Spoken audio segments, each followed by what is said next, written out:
การพระเทรานุเทระคณะประธานกองผู้ซุ่มที่นับถือบรรดาสหายผู้แทนแขกที่มีเกียรติที่นับถือและฮักแพงทั้งหลายข้าพเจ้ารู้สึกเป็นเกียรติอย่างยิ่งที่ได้มีโอกาสขึ้นมากล่าวไขกองประชุมใหญ่ผู้แทนทั่วประเทศครั้งที่12ของพรรคประชาชนปฏิวัติลาว ซึ่งเป็นเหตุการณ์การเมืองที่สำคัญของพรรคและของประเทศเฮาในอีกครั้งหนึ่งในมื้อนี้ ภายหลังการพันขยายและการจัดตั้งปฏิบัติมติของกองประชุมใหญ่ครั้งที่11ของพรรคเป็นเวลา5 ปีเต็มมื้อนี้เป็นมื้อมีความหมายสำคัญเป็นพิเศษอีกมื้อหนึ่งที่พรรคเฮา ได้มีพิธีเปิดการดำเนินกองประชุมผู้แทนทั่วประเทศของพรรคประชาชนปฏิวัติลาวครั้งที่12การเปิดขึ้นและการดำเนินกองประชุมใหญ่ ครั้งที่12ของพรรคนั้นถือเป็นเหตุการณ์การเมืองที่สำคัญหนึ่งของพรรคและของประเทศชาติเฮาซึ่งกองประชุมครั้งนี้จะได้ทบทวนคืนผลของการพันขยายมติของกองประชุมใหญ่ครั้งที่11ของพรรคและจะเป็นการกำหนดแนวทางนโยบายและแผนปฏิบัติงานของพรรคและของประเทศใน5 ปีต่อหน้าและอาจจะได้กำหนดวิสัยทัศน์ยาวไปกว่านั้นเพื่อสืบต่อยู่แห้งและพันขยายแนวทางเปลี่ยนแปลงใหม่ของพรรคสู่ล่วงลึกต่อไปกองประชุมใหญ่ของพวกเฮาได้เปิดขึ้นและจะดำเนินเป็นเวลา3 วันเต็มในท่ามกลางบรรยากาศที่ทั่วพรรคทั่วรัฐทั่วกำลังประกอบอาวุธและทั่วปวงชนลาวทั้งชาติหาก่อสำเร็จการเฉลิมฉลองบรรดาเหตุการณ์สำคัญทางประวัติศาสตร์ของพรรคของชาติเฮาด้วยบรรยากาศและด้วยความเอกอ้างทะนงใจในปีที่ผ่านมา ภายหลังการหาการเกี่ยมอย่างรอบด้านเป็นเวลายาวสมควรมาบัดนี้ขบวนการทุกด้านได้มีความพร้อมอย่างรอบด้านแล้วมื้อนี้และเวลานี้พวกเฮาได้มีเงื่อนไขและความพร้อมทุกประการสำหรับการดำเนินกองประชุมใหญ่ผู้แทนทั่วประเทศครั้งที่12ของพรรคประชาชนปฏิวัติลาวของพวกเฮาในโอกาสที่มีความหมายสำคัญนี้ตั้งหน้าให้คณะบริหารงานศูนย์กลางพรรคก็คือคณะประธานกองประชุมใหญ่ข้าพเจ้าขอแสดงความคำนับชมเชยบรรดาสหายอดีตการนำสหายกรรมการศูนย์กลางพรรคสมัยที่11บรรดาสหายผู้แทนและแขกของกองประชุมใหญ่ที่ได้นำเอาอารมณ์จิตความเสื่อมหมั่นกำลังใจและคำอวยพรของสมาชิกพรรคพนักงานทหารตำรวจประชาชนลาวบรรดาเผ่าบรรดาสั่นคนต่างๆในทั่วประเทศมาสู่กองประชุมใหญ่ของพวกเฮาขอแสดงความชมเชยอย่างสุดอกสุดใจมาในโอกาสนี้ เฮียนคณะประธานผู้แทนกองประชุมที่นับถือพวกเฮามีความภาคภูมิใจและเบิกบานมวลซื่นต่อผลสำเร็จอันสำคัญหลายด้านที่บรรลุได้ในภารกิจการปกปักรักษาและการสร้างสรรค์พัฒนาประเทศชาติในตลอด50 ปีที่ผ่านมาก็คือระยะ5 ปีแห่งการจัดตั้งปฏิบัติมติกองประชุมใหญ่ครั้งที่11ของพรรคพวกเฮามีความยินดีเป็นอย่างยิ่งที่เห็นว่าแนวทางป้องกันชาติป้องกันความสงบทั่วปวงชนรอบด้านได้สืบต่อรับการจัดตั้งปฏิบัติอย่างตั้งหน้าเฮ็ดให้ประเทศชาติอันแสนรักของพวกเฮามีเสถียรภาพทางการเมืองอันหนักแน่นสังคมมีความสงบปลอดภัยและเป็นระเบียบเรียบร้อยการพัฒนาเศรษฐกิจถึงว่ามีความยุ่งยากแต่ก็มีทวงถาขยายตัวต่อเนื่อง ป่าชนบรรดาเผ่ามีความสมัคคีเป็นปึกแผ่นทั้งมีความเสื่อมั่นต่อการนำพาของพรรคและการคุ้มครองบริหารของรัฐชีวิตการเป็นอยู่ทางด้านวัตถุและจิตใจของป่าชนก็ได้รับการปรับปรุงยกระดับให้ดีขึ้นเป็นก้าวๆองค์การจัดตั้งในระบบการเมืองได้รับการปรับปรุงสู่คุณภาพใหม่ซึ่งได้ตั้งหน้าเสริมขยายและปฏิบัติภาระบทบาทของตนได้อย่างเป็นอย่างดีอย่างเป็นเจ้าการเคลื่อนไหวคุ้มครองรัฐการคุ้มครองเศรษฐกิจสังคมของบรรดาองค์การรัฐได้รับการยกระดับให้มีประสิทธิภาพกว่าเขาการพัวพันหัวมือกับต่างประเทศและเพื่อนมิตรสากลได้รับการยกระดับและการขยายตัวสู่ล่วงลึกนำเอาผลประโยชน์มาสู่ป่าชนและประเทศชาติเหตุให้บทบาทอิทธิพลของสาธารณรัฐประชาธิปไตยป่าชนลาวได้รับการเสริฐสู้และยกสูงเด่นขึ้นในเวทีภาคพื้นและสากลประเทศชาติอันแสนหักของพวกเฮาสืบต่อสร้างได้พื้นฐานอันนักแน่นตอนพรหมวิหารผู้นำที่แสนเคารพรักและบรรดาสหายการนำหุ่นก่อตั้งและสืบทอดของพรรคเฮาก็คือสมาชิกพรรคพนักงานนักรบและป่าชนลาวผู้รักชาติที่ได้อุทิศตนเพื่อภารกิจปฏิบัติเพื่อความเจริญรุ่งเรืองของประเทศชาติและความผาสุกของประชาชนเฮาเนื่องในเวลาสำคัญนี้ข้าพเจ้าขอเรียนเชิญคณะประธานบรรดาสายผู้แทนและแขกของกองประชุมใหญ่จงพร้อมกันลุกขึ้นก้มหัวไหว้อาลัยถึงดวงวิญญาณของบรรดาสหายที่ได้ล่วงลับไปนั่นขอเชิญ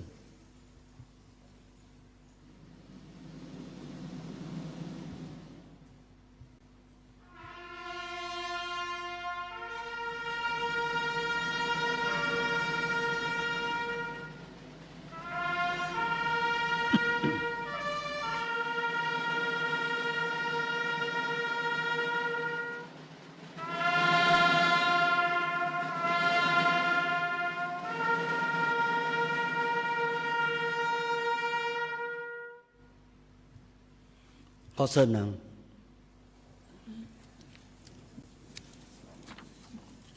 คณะประธานบรรดาสหายผู้แทนที่มีเกียรติที่รักแพงทั้งหลายกองประชุมใหญ่ครั้งที่12ของพรรคเฮาในครั้งนี้ได้ดำเนินในจุดเวลาที่โลกของพวกเฮามีการเปลี่ยนแปลงอันใหญ่หลวงหลายด้านโดยเฉพาะแม้นความก้าวหน้าของวิทยาศาสตร์เทคโนโลยีได้ก้าวกระโดดซึ่งได้เป็นปัจจัยสำคัญยู่แห่งการพัฒนาของโลกไปสู่บาทก้าวใหม่แต่พร้อมเดียวกันนั้นก็เกิดสิ่งท้าทายทดสอบใหม่หลายประการที่ส่งผลกระทบต่อประเทศของพวกเราในขณะเดียวกันพรรคของพวกเราก็ต้องได้แสวงหาเส้นทางการพัฒนาที่สอดคล้องกับจุดพิเศษของประเทศและปรับตัวให้ทันกับสภาพการเปลี่ยนแปลงของยุคสมัยพรรคเฮาได้รับการสร้างตั้งขึ้นได้7 ทศวรรษมาแล้วนั้นเป็น7 ทศวรรษที่ได้ผ่านพาการฝึกฝนทดสอบละอิดละเอี่ยวยุ่งยากลำบากและได้ปรับปรุงก่อสร้างตนเองให้เติบใหญ่ขยายตัวก้าวเป็นก้าวมาสามารถนำพาภารกิจญาติไต่ศาสนะเป็นแต่ละบาทก้าวมาจนสร้างวิรกรรมอันสง่าราศีซึ่งได้จารึกไว้ในหน้าประวัติศาสตร์ของชาติยุคใหม่นั่นแม้นการเฮ็ดสำเร็จภารกิจต่อสู่ปลดปล่อยชาติได้อย่างสมบูรณ์ญาติเอาเอกราชอิสรภาพและความเป็นเจ้าของประเทศชาติอันแท้จริงมาสู่กำมือของป่าชนลาวสร้างตั้งระบอบประชาธิปไตยป่าชนขึ้นมาได้และนับแต่นั่นมาพรรคเฮาก็ได้กลายเป็นพรรคกำอำนาจมาได้50 ปีแล้วและพรรคเฮายังมีภารกรรมอันใหญ่หลวงเพื่อสืบต่อบูรณะระบอบประชาธิปไตยป่าชน สร้างความสามารถตัวจริงเพื่อนำพาประเทศชาติก้าวสู่สังคมนิยม ตลอด 70 ปีของการคงตัวและขยายตัวของพรรคเฮาได้มีขอสรุปที่ยืนยันอย่างจะแจ้งว่าการนำพาของพรรคเฮาเป็นปัจจัยพื้นฐานสำคัญกว่าหมู่ต่อผลสำเร็จของการปฏิวัติของประเทศเฮาและพรรคได้สืบต่อนำพาภารกิจปกปักรักษาและพัฒนาประเทศชาติสืบต่อมาพรรคเฮายังต้องเอาภารกรรมอันใหญ่หลวงและยังต้องได้รับเอาภารกรรมอันใหญ่หลวงและสูงส่งเพื่อสร้างบาทก้าวเดินต่อไปตามเส้นทางก้าวขึ้นสังคมนิยมตามอุดมการณ์ที่ได้เลือกเอาไว้ อุดมการณ์อันบริสุทธิ์ผุดพองอย่างเสมอต้นเสมอปลายของพรรคเฮาตลอด 70 ปีนั้น แม้นยามใดก็จงรักภักดีต่อผลประโยชน์อันเป็นพื้นฐานของประชาชนชาวผู้ออกแรงงานลาวบรรดาเผ่าพรรคเฮาบ่มีผลประโยชน์อื่นใดนอกจากเฮ็ดทุกสิ่งทุกอย่างเพื่อความเป็นเอกราชและความเจริญรุ่งเรืองของประเทศชาติเพื่อความเป็นอิสรภาพความห่มเย็นเป็นสุขของประชาชนลาวทุกทั่วหน้านับแต่มือสร้างตั้งเป็นต้นมาพรรคเฮาได้ยึดมั่นในสิ่งที่พรรคยืนยันมาแต่หัวที่ว่าทัศนะของการปฏิวัติอยู่ประเทศเฮาแม้นการปฏิวัติศาสตร์ประชาธิปไตยภายใต้การนำพาของพรรคของชนชั้นกรรมกรและจุดประสงค์สุดท้ายก็แม่น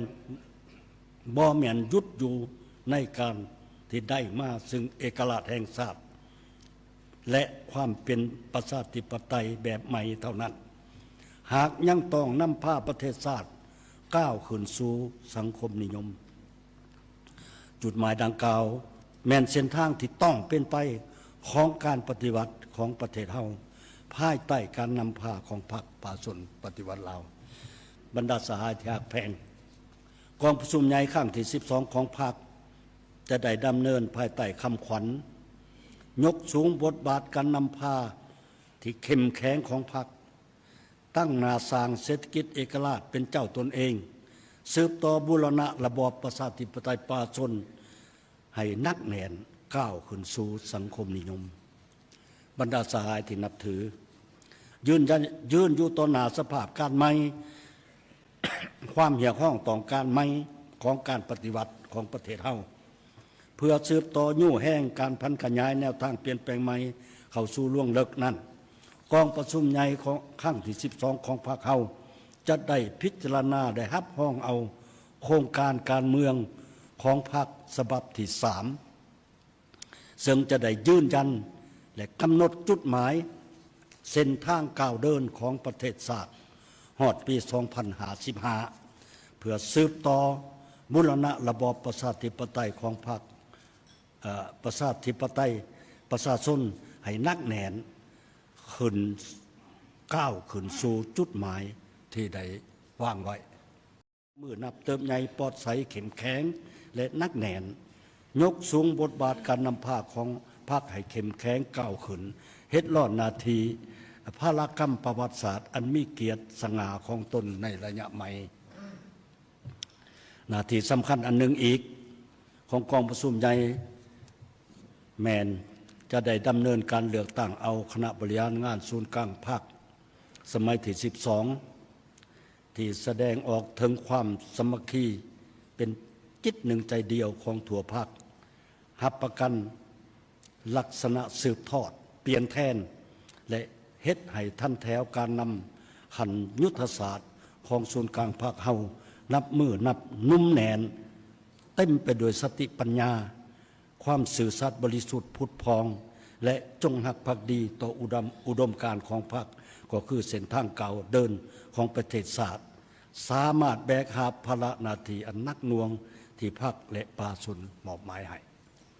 อย่างงานต่างๆของกองประชุมใหญ่ก็คือทิศทางหน้าที่ที่กล่าวมานั้นล้วนแต่เป็น ปัญหายุทธศาสตร์สำคัญในการนำพาของพรรคเฮาที่พัวพันถึงการกำหนดชะตากรรมของประเทศชาติและของป่าชนเฮาข้าพระเจ้ามีความเสื่อมั่นอย่างและมีความหวังอย่างยิ่งว่าบรรดาสหายผู้แทนของกองประชุมจะเสิร์ชสู่ความรับผิดชอบการเมืองให้สูงขึ้นเสริมขยายประชาธิปไตยอันแข็งอย่างแข็งแรงสุมจิตสุมใจสุมสติปัญญาเขาในการค้นคว้าคิดงำและประกอบความคิดความเห็นเพื่อปรับปรุงบูรณะแนวทางแผนนโยบายให้ถูกต้องสอดคล้องและแท้กับความเป็นจริงตกลงปัญหาต่างๆที่กองประชุมยกขึ้นด้วยมานาจิตปฏิวัติบุก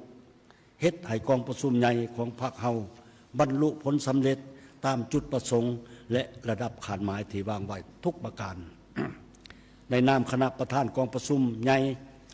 ข้าพเจ้าขอประกาศไขกองประชุมใหญ่ผู้แทนทั่วประเทศครั้งที่12ของพรรคป่าชนปฏิวัติลาวอย่างเป็นทางการนับแต่เวลานี้เป็นต้นไปขอขอบใจ